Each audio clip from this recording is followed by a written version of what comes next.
Howdy folks, happy Monday. If you watched my video from this morning about waking up as a lamb or a lion, still a little lambish, but I'm definitely I'm starting to get the lion back. I'm starting to feel a little roar coming up in my guts there. So anyway, yeah. Something that came up recently was about marketing and companies spending money on marketing. Okay, every once in a while, I'll throw a proposal at a company that asks for it, and I'll give them the proposal, and they'll go, well, what can we get for this much?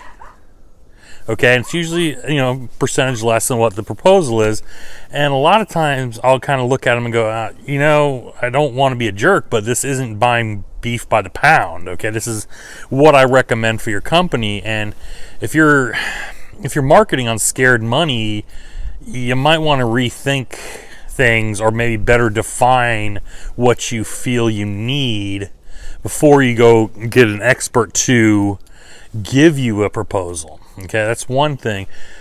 Two, going back to you never market on scared money. Build your business up organically a little bit. If you got the time and you don't have all the business that's keeping you busy, go watch some YouTubes, go read some books and figure out how to get organic content up on social, how to build an organic following on the cheap, just some sweat equity. Okay, build your business to get you on a foundation on that level. Then you can start thinking about bringing in consultants like myself to help you scale that and get that to the next level. Okay, because one thing is, if you can't afford to market, I don't want to take your money. That's the last thing I want to do, is take your money, have you worried about spending money with me, because one, that's not going to begin a trustworthy relationship. Two, it's damaging to your business. And three, chances are you're going to be looking over my shoulder constantly, worried about where your money is spent and not allowing me to fully stretch your company's legs and do my job. Okay, so don't market on scared money. If you don't feel like you can afford it, don't do it. There's plenty of free resources out there. I have probably about 60 YouTube videos out.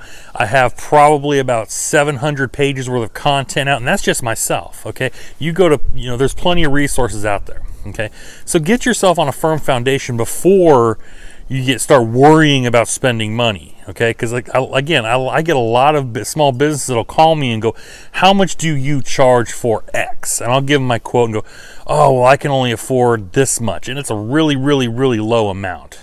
Okay, so a lot of times I'll recommend to them, find some free resources. Okay, build your presence on social media, build some content. Okay, get some word of mouth out there, buy some business cards and hand them out, do some guerrilla marketing. Okay, find the best deal for what you can spend, get yourself on a good foundation, and then you can hire a consultant, hire an agency to scale. Okay, that's the reason I put these videos and podcasts out, is they're designed for the small business that needs to get up and running and flying in the air, and then they can bring in some outside help.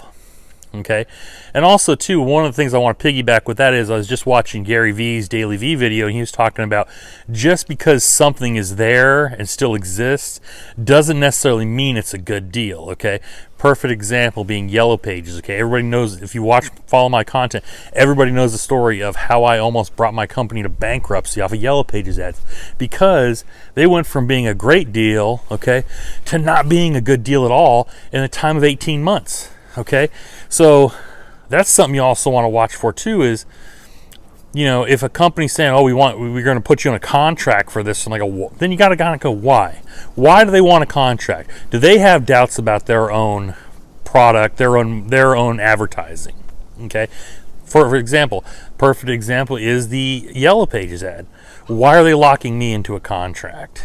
Okay, internet advertising, why are they locking you into a contract? You want to ask yourself that question. Okay, myself, I never lock my clients into contracts. I say, at least give me 30 days to wind down your account and turn over the keys back to you if you want to go that direction. Okay, because contracts to me are bad for business. Okay, so you always want to make sure that if it's a contract, is it a good deal all around? Okay, two, figure out if that piece of marketing is really a good deal. Like Gary Vee says, MySpace still exists, believe it or not.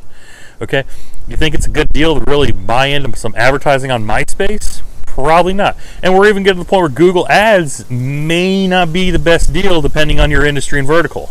Okay, so figure out that best deal, figure out where to best spend your money, and don't market on scared money. Okay, if you put it on RFP or ask for an agency or a consultant like myself for a proposal, we're going to give you that proposal not with the money in mind, but with what your company needs in mind.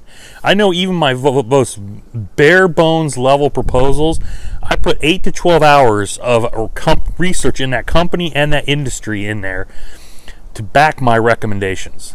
So if that way, if I sit down in a meeting with that proposal with the powers that be of that company and they ask me each recommendation, I can back it with solid evidence.